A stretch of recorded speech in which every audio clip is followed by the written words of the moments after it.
What's up, you guys? Welcome to yet another episode of the Stella Herself podcast. It is July 1st, which means there is 25 days until my birthday, bitch. Oh my God. It's almost Leo season, half the month is still Cancer season, but Leo season is on the horizon. And let me just say, I'm very intrigued to see the level of antics this year, because coronavirus is only building up more, y'all. This is a PSA. Wear your motherfucking masks. Don't go to these little events. Cases have gone up 80% in the last 2 weeks. It's like, and I said this in my vlog, I said this in my IG live, but I feel like people just aren't concerned because it's so regular now. We're used to it, and I feel like a lot of people think that because they haven't gotten it, it's a fake thing, or it's not real, or it's not a big deal. And that is not the mindset we need to have, y'all. Do y'all remember at the beginning when they were like, if social distancing works, it will seem like we're overreacting because it will be working, because people won't be getting it. Obviously, people are getting it and cases are going up. But for those people who are like, well, I didn't get it. No one I personally know has got it, so it's like, bitch, just use your brain. Like, shut the fuck up. Like, oh my God. Texas is going into lockdown again, but I feel like more states are going to continue. And this weekend's 4th of July weekend, so here they are closing all the beaches again. I don't know if it's just for that, like, this weekend, or just like starting this weekend until whenever. But yeah, it's like, literally, why are Americans built like that mentally? Why are our cases only going up, and pretty much everywhere else they have gone down? Bitch, it's just like, I feel very ashamed to be a part of this. But enough talk of that for now, because I know that, we have to hear about it every day. We have to live through it every day. And although I do want to spread awareness, bitch, sometimes I just get tired of fucking talking about it and thinking about it, and I just want to forget. It's just literally, what the hell. So something that I wanted to talk about today, starting off, is fucking on the first date. And I want to talk about this. I feel like I have talked about this before, but someone asked me what my thoughts were on this in my IG live today. If you don't watch my IG lives, which, my podcast audience is even smaller than my IG audience, so I'm sure if you are listening to this, you probably already follow me on IG and know the tea. But I have been going on IG live a lot recently, so follow me if you're not. Take part. We talk a lot of shit, share our teas. It's just a great time, honestly. We make fun of the guys that come in there and ask me to marry them. It's great. So I wanted to share my thoughts on this, because I feel like my thoughts or my stance has kind of changed as I've gotten older and just more experienced in my life. But it's also kind of the same. Like, I feel like before, a few years ago, I would say something like, well, do whatever you want. Like, we don't slut shame. If you want to fuck on the first date, do it. And facts, I still agree with that, but I feel like, maybe it's like I haven't changed my stance so more as I'm adding on to it. I think at the end of the day, you should do whatever makes you happy. But I feel like if you're gonna fuck on the first date, sometimes, and maybe this doesn't apply to you, but I feel like sometimes for some people, they do that with the hope or the expectation that maybe something will come out of it. Like, oh, okay, if I fuck on the first date, if I fuck this guy or whoever, maybe he'll like me more, he'll ask me to hang out with him again, or maybe he'll, I'll get a bag out of this, I'll be able to finesse, whatever. And the thing is, I feel like you have to go into it with the expectation that that's all it's going to be. Like, that's it. If we never talk after this, if he never hits me up, I'm fine with that. If I never finesse anything out of this guy after this, I'm fine with that.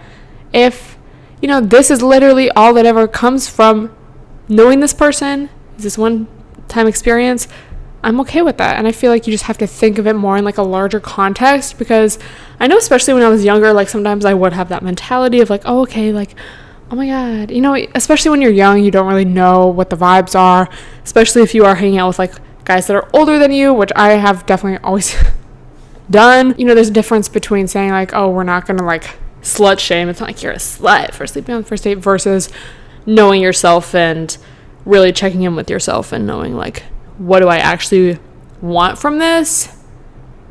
And if I'm okay with the possibility that maybe this is all that this will ever be, this is all that will ever happen, I may never hear from this person again, then proceed. Because, you know, for some people, we can enjoy just the experience, and that's all it's going to be, and that's fine. But I know some people, you know, maybe you'll get your feelings hurt if they don't hit you up or like something. So you just have to know yourself. And I guess that is what my stance is to this day. So that would be my updated advice, I guess. And I think also being mindful of your self-talk, not only in a situation like fucking on the first date, but just in general when it comes to sex and relationships and interactions with people that maybe you want to be intimate with. Because I feel like a lot of slut shaming and just misogyny is kind of, it is internalized.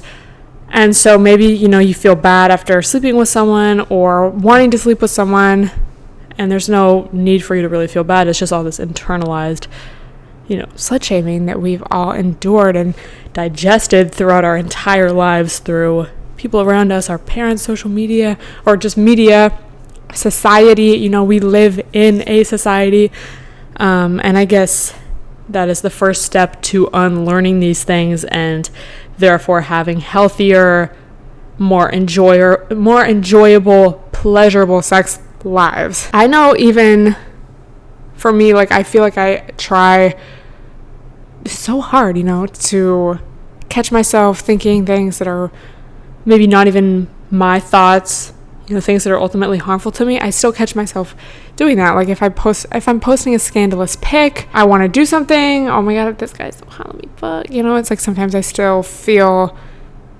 that shame, or like, oh, I shouldn't, like, I don't want to be seen as, you know, and it's like, I catch myself like, fuck, stop. Like, that's not even real. I mean, it is real, but it's like, you don't have to. Just because it's real and prevalent in our society doesn't mean that it is right or healthy for us. So yeah, let me know what your guys' thoughts are on this subject. Do you fuck on the first date? Have you ever? What was your experience, you know? I can honestly say though, when have I fucked on the first date? I for sure have, for sure.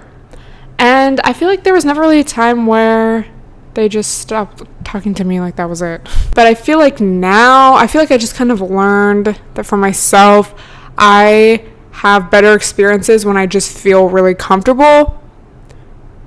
And so I guess I kind of like stopped doing that. Not that I was necessarily always doing that, but I kind of have been more mindful of just like, you know, I think I just have better experiences when I know the person more. And you know, that doesn't mean I have to be like in love or in a relationship or be dating them, but like if I just kind of know your vibe a little bit more, I'm more likely to be more comfortable.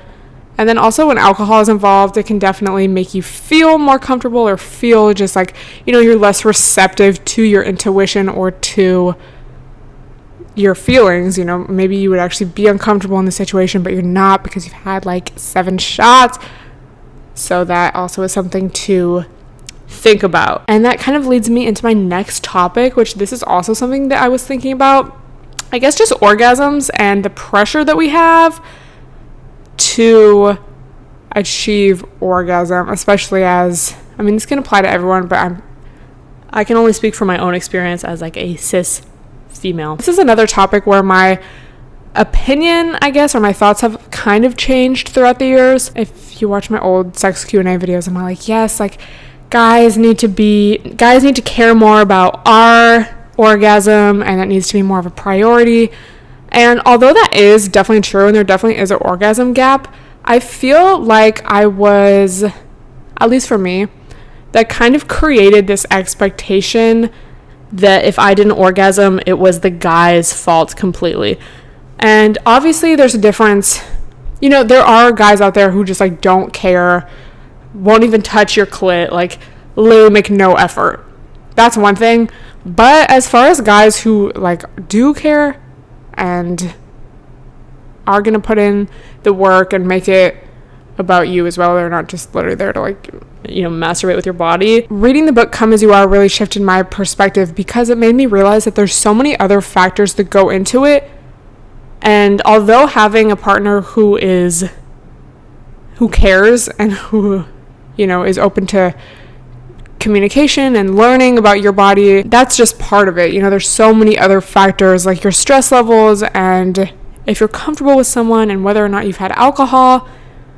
There's just so many other things. And I think realizing that really took the pressure off, because sometimes it's like you can't even really enjoy yourself because it's like, okay, like I need to orgasm. I need to achieve orgasm. And another thing that book taught me, I feel like I always talk about this book, but it's honestly just changed my life, was that orgasm comes, no pun intended, but it comes from pleasure. So if you're more focused on your pleasure in the moment, coming back to the moment, rather than achieving orgasm, you're more likely to achieve orgasm because you're focused on your pleasure. So, pleasure is going to lead to that, not stressing about it. And that also really just shifted my mind. And then it kind of made me realize, and you may disagree, I know everyone's different, and our bodies are all different. Some people, it's just easier for them. Some people it's harder. For some people, they need a certain environment. Some people have, everyone's little factors are different. You can still have a pleasurable experience even if it doesn't necessarily lead to orgasm. So that just really changed my mindset. I was like, oh my God, that's so true. And obviously I only want to have partners that are going to care about my orgasm and whatnot, but just because I don't orgasm every time doesn't mean that they're a bad partner, because it's also partially, my deal and my body, and again, just so many things. Most women really need to concentrate in order to orgasm, and that's why it's so much easier, again, for most to get to that point by yourself, with toys or whatever, because it's like you're by yourself, you have no other external factors or stresses or things that you're worried about, because even if you're with someone you're so comfortable with, it's still there's another person there and their body and their energy, and that's just something else in the equation.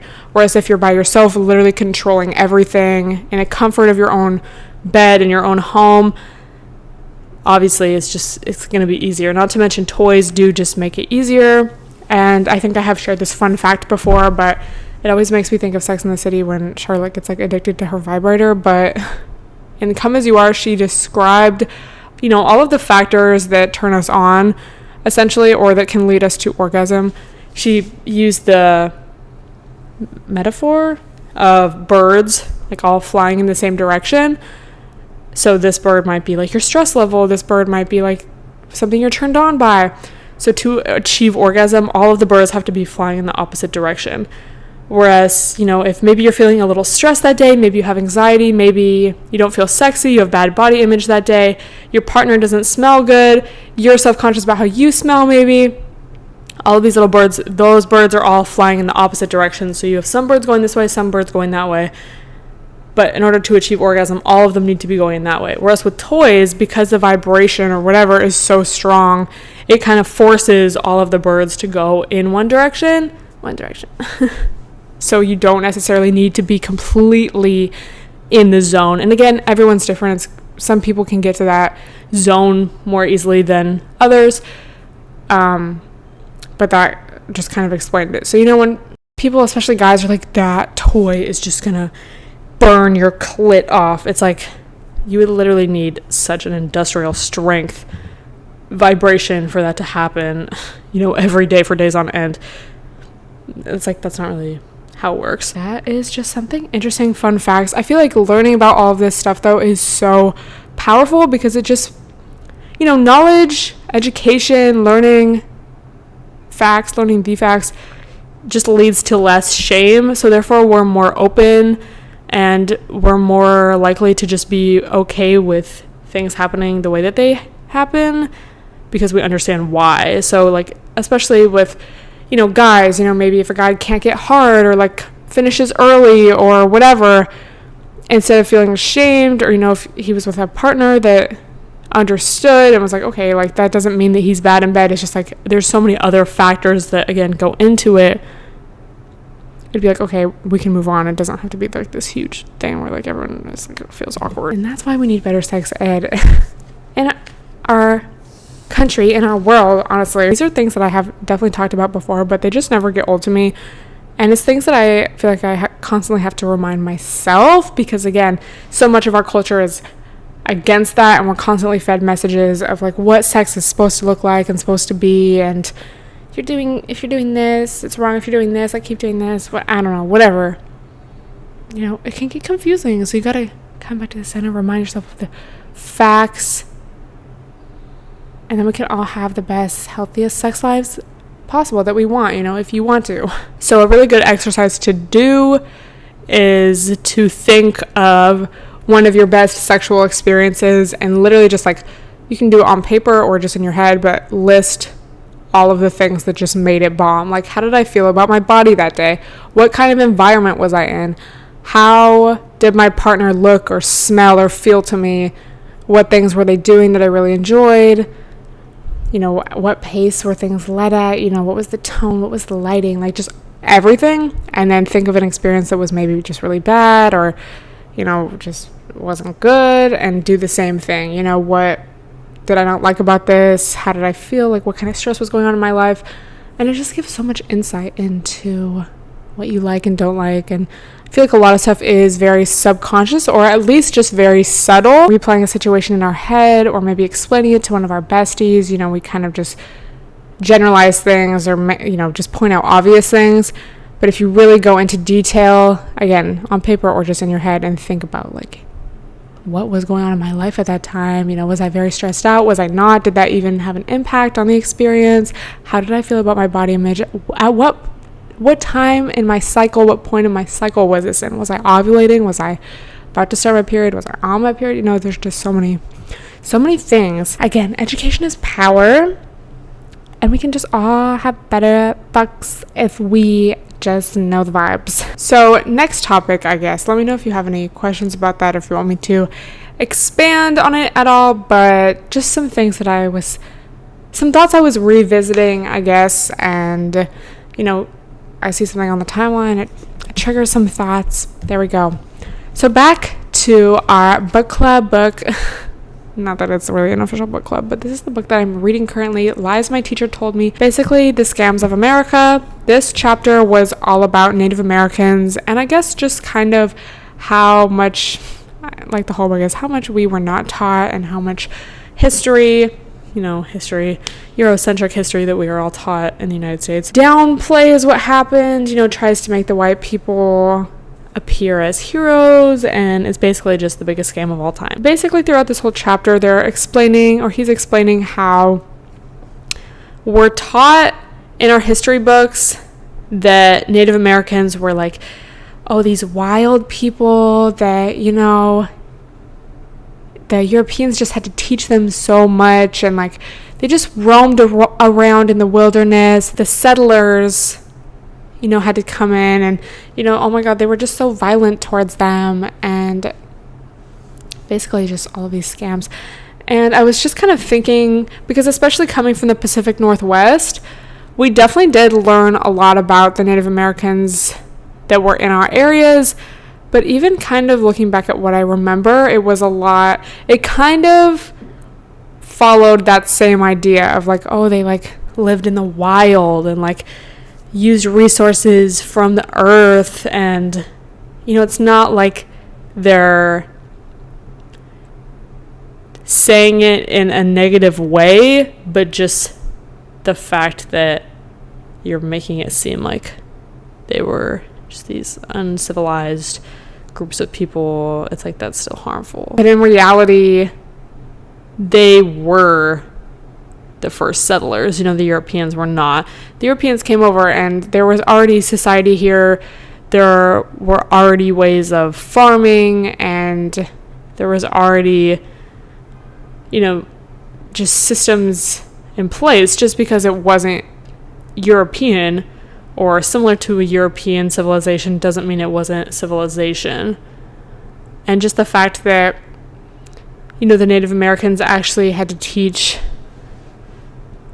them so much about farming and about the land and like what to do and all these different crops and all of that. It's just, again, it paints, the way that we're taught it paints the European as the hero that comes in and saves them from the wilderness, and it's just not accurate at all. So this sentence says, forgetting how whites forced natives to roam, forgetting who taught the pilgrims to farm in the first place, our culture and our textbooks still stereotype Native Americans as roaming, primitive hunting folk, hence unfortunate victims of progress. Ironically, to native eyes, Europeans were the nomads. As Chief Seattle put it in 1855, to us, the ashes of our ancestors are sacred and their resting place is a hallowed ground.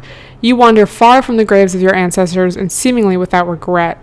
In contrast, Native American roaming consisted mainly of moving from summer homes to winter homes and back again. And then he talks about acculturation, how if the Native Americans couldn't assimilate to the Native or the Europeans' ways of life, then it was just kind of like, well, they were only allowed to either be progressive and, assimilate to the white culture, or traditional and stay true to like their background. It had to be this like black and white thing, like you couldn't just do both. The overall storyline most American history textbooks tell about American Indians is this: we tried to Europeanize them, they wouldn't or couldn't do it, so we dispossessed them. While more sympathetic than the account in earlier textbooks, this account falls into the trap of repeating as history the propaganda used by policymakers in the 19th century as a rationale for removal, that Native Americans stood in the way of progress. The only real difference is the tone. Back when white Americans were doing the disposing, justifications were shrill. They denounced native cultures as primitive, savage, and nomadic. Now that the dispossessing is done, our histories since 1980 can see more virtue in the conquered cultures, but they still pictured American Indians as tragically different, unable or unwilling to acculturate. The American Way, which is a textbook, asks students, why were the Indians moved further west? And the teacher's edition provides the answer: they were moved so settlers could use the land for growing crops. So then he's like, okay, well, what were they doing with the land? Growing crops. Indians were always regarded as aliens and were rarely allowed to live within white society except on its periphery. They also talk about just propaganda in movies. Much more commonly, American Indians gave the new settlers directions, showed them water holes, sold them food and horses, bought cloth and guns, and served as guides and interpreters. These activities are rarely depicted in movies, novels, and our textbooks. Inhaling the misinformation of the popular culture, students have no idea that natives considered European warfare far more savage than their own. And when you think about it, that's very true, because look at what happened and look at how many natives were killed, and just, it's like, what the fuck? It's just like realizing that everything is a scam, and since elementary school, we're just taught all of these lies.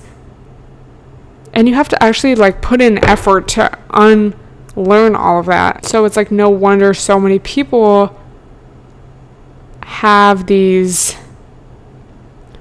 ways of thinking, because it's literally how we're taught. It's literally what we're taught from the time we're, in first grade. I remember having our little Thanksgiving celebration. We weren't taught about the reality of the situation. We're taught, oh my God, the natives and the Europeans ate together and it's so cute. So this was definitely a good chapter, very eye-opening. Again, just further shows that it's like we really don't know shit. And we're just taught literally what they want us to believe. And then if you look at the government and how many old white men are still, in power and are still the ones at the top, it's just like, this is literally, people are saying, oh, we need, why are things like this? It's like, this is literally how things have been since the whites first came over here. And again, I think I said this in the last podcast episode, but it also has made me realize that none of this was really that long ago. It feels long ago, or you think it's long ago, and I mean, technically it's like,